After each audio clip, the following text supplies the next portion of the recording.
Yakuza adalah faksi kriminal terbesar di Jepang dan dunia dengan lebih dari 100.000 anggota.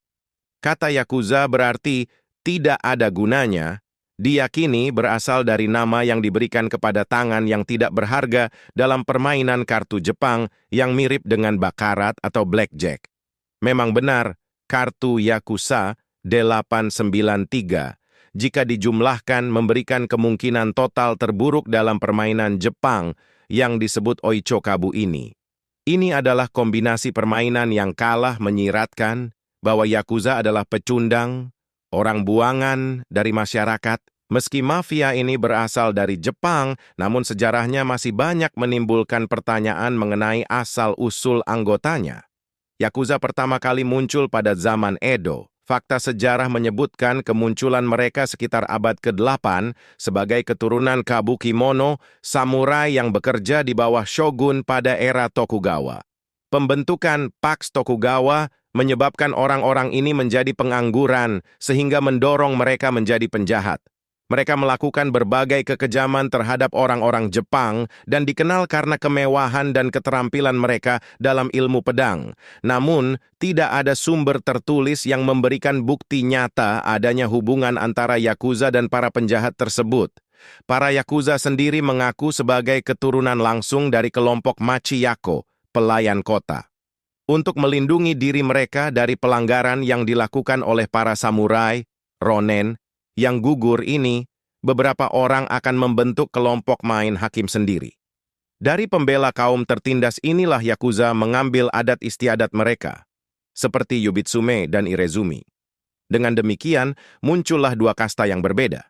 Yang pertama, Bakuto, juga dikenal sebagai penjudi profesional, yang bertindak sebagai penjaga di kota-kota dan juga mendominasi pasar perjudian. Faktanya, permainan ini tetap menjadi aktivitas Yakuza yang paling menguntungkan.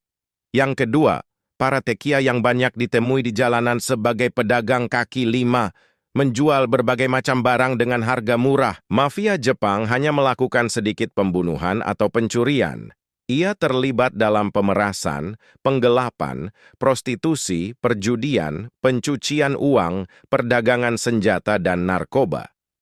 Anggota Yakuza diintegrasikan ke dalam masyarakat, mengarahkan atau menawarkan perlindungan kepada perusahaan tertentu, khususnya di distrik lampu merah seperti Kabukicho di Shinjuku. Yakuza hanya terdiri dari laki-laki. Perempuan hampir tidak terlihat, peran mereka hanya terbatas pada dukungan diam-diam, terutama di tempat hiburan. Klan Yakuza merekrut anggotanya langsung dari komunitas Burakumin atau dari orang Korea. Struktur hierarki mafia Jepang sangat mirip dengan mafia Sisilia. Bentuknya piramidal dan kekeluargaan dengan tingkatan sebagai berikut. Yang pertama, Oyabun, disebut juga Kumicho, setara dengan ayah baptis. Seperti dalam sistem feodal, itu adalah gelar yang diturunkan dari ayah ke anak. Setiap anggota yang bergabung dengan Yakuza menjadi anak didik, Kobun, dan bersumpah setia dan patuh kepada Oyabun. Keduanya terikat oleh kode moral, kode Jingi, dan Kobun pada akhirnya bisa menjadi sponsor untuk memperluas organisasi. Yang kedua, Saiko Komon, penasihat yang membantu kepala keluarga. Ini adalah posisi administratif yang membawahi pengacara, bendahara, dela. Yang ketiga, Wakagashira, di bawah Oyabun. Dia adalah orang nomor 2 di keluarga, semacam tangan kanan. Dia menerima perintah langsung dari patriark dan mengawasi para eksekutif, seperti direktur. Yang keempat, Shatei Gashira. Di bawah Wakagashira dalam hal otoritas, ia berfungsi sebagai perantara antara klan nomor 2 dan anggota perantara. Yang kelima, Wakashu. Peringkat menengah yang terdiri dari Kyodai, kakak laki-laki, dan di tingkat terbawah hierarki, Shatei, adik laki-laki. Junko Seien adalah murid keluarga. Mirip dengan mafia Italia, hierarki Yakuza berbentuk sebuah keluarga. Pemimpin geng atau konglomerat Yakuza dikenal sebagai Oyabun, bos ayah baptis, secara harfiah berarti orang tua, dan para pengikutnya dikenal sebagai Kobun, anak didik, atau magang. Dianggap sebagai anak-anak. Terlepas dari citra gangster mereka, mereka mengikuti kode kehormatan, seperti samurai. Setianya mereka dilarang menyembunyikan uang dari kelompok, melapor ke polisi, atau membangkang kepada atasan. Kobun secara tradisional mengambil sumpah setia darah selama upacara pelantikan Sakazuki. Seorang anggota yang melanggar kode Yakuza harus menunjukkan penebusan dosa melalui ritual di mana Kobun memotong jari kelingkingnya dan memberikannya kepada oyabunnya. Inilah Yubitsume. Ritual ini saat ini menimbulkan masalah bagi semua mantan Yakuza yang mengalami kesulitan untuk berintegrasi kembali ke masyarakat. Misalnya, mereka dilarang membuka rekening bank dan melakukan pekerjaan kantoran biasa. Mereka sering kali bekerja di bidang konstruksi. Menurut perkiraan polisi, keanggotaan geng mencapai tingkat tertinggi, sekitar 184.000 pada awal tahun 1980-an. Namun, pada awal abad ke-21, jumlah mereka menyusut menjadi sekitar 80.000, tersebar merata antara anggota tetap dan asosiasi. Anggotanya diorganisasikan ke dalam ratusan geng. Sebagian besar berafiliasi di bawah payung salah satu dari sekitar 20 geng utama. Konglomerat terbesar adalah Yamaguchi Gumi, didirikan sekitar tahun 1915 oleh Yamaguchi Harukichi. Tato ikan mas koi dapat diartikan sebagai tekad, tato harimau diartikan sebagai keberanian, tato naga diartikan sebagai dari kekuatan. Mereka menutupi punggung, bokong, paha, batang tubuh, dan lengan. Bagian dibiarkan terbuka sehingga irezumi tersembunyi oleh pakaian, wajah, tangan, kaki, garis tengah badan. Masalah dengan tato yang begitu terlihat, mustahil bagi Yakuza untuk mengakses sebagian besar pemandian umum dan onsen Jepang lainnya. Di balik dunia kriminal Jepang, ada satu nama yang muncul. Diselimuti misteri dan intrik. Dia adalah Kobe Yamaguchi Gumi.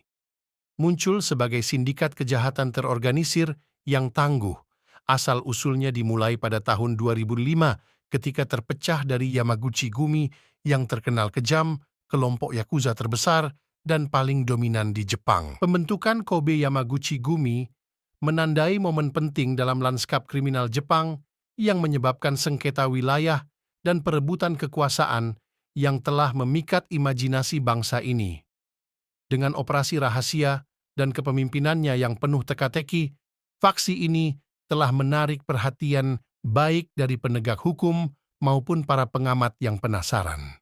Menggali lebih dalam dunia bayangan Kobe Yamaguchi Gumi, kami mengungkap 10 fakta menarik dan kurang diketahui yang menjelaskan sindikat kriminal yang sulit dipahami ini. Kelahiran Kobe Yamaguchi Gumi pada tahun 2015 dapat ditelusuri kembali ke perpecahan yang jarang terjadi dalam kelompok kejahatan terorganisir terbesar di Jepang, Yamaguchi Gumi. Sekitar 3.000 anggota membentuk geng yang memisahkan diri, dipimpin oleh Kunio Inoue, setelah diusir dari Yamaguchi Gumi karena ketidaksetiaan terhadap bos kelompok tersebut. Perpecahan ini berasal dari ketidaksepakatan dengan metode pengumpulan uang mantan ketua geng yang menyebabkan anggota kunci membentuk kelompok baru bernama Ninkyo Daintai Yamaguchi Gumi, dipimpin oleh Yoshinori Oda dengan tujuan beroperasi tanpa bos tunggal. Perpecahan ini menambah ketidakpastian pada lanskap kriminal di Jepang dan menimbulkan kekhawatiran tentang potensi konflik kekerasan antara faksi-faksi yang bersaing. Meskipun geng Yakuza seperti Yamaguchi Gumi tidak ilegal, mereka terlibat dalam aktivitas terlarang seperti perjudian, prostitusi, perdagangan narkoba, dan peretasan dunia maya untuk mendapatkan keuntungan. Perpecahan di dalam Yamaguchi Gumi telah memicu ketakutan akan perang geng yang penuh kekerasan, mengingat perpecahan faksi di masa lalu menyebabkan konflik geng paling berdarah di Jepang dengan banyak penembakan, kematian, dan kerugian finansial yang besar. Meskipun demikian, situasi tetap relatif damai, mungkin karena dampak undang-undang anti-Yakuza yang ketat yang membatasi kemampuan sindikat tersebut untuk melakukan kekerasan. Seiring waktu, ada upaya menuju rekonsiliasi dengan Yamaguchi Gumi menyambut kembali gengsengan yang telah memisahkan diri sebelumnya menandakan langkah potensial untuk mengakhiri perang wilayah.